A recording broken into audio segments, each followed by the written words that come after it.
Hey everyone, welcome back. Here's how to add or change your payment method on Uber Eats. Open the Uber Eats app and then tap on accounts in the bottom right corner. And then now tap wallet. That is where your payment methods are stored. Then tap add payment method. You'll see options like credit card, debit card, PayPal, or other methods.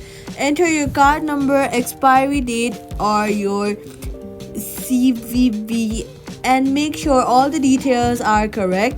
Tap save. Your payment method will now be added. To change payment method, select another saved method and set it as default.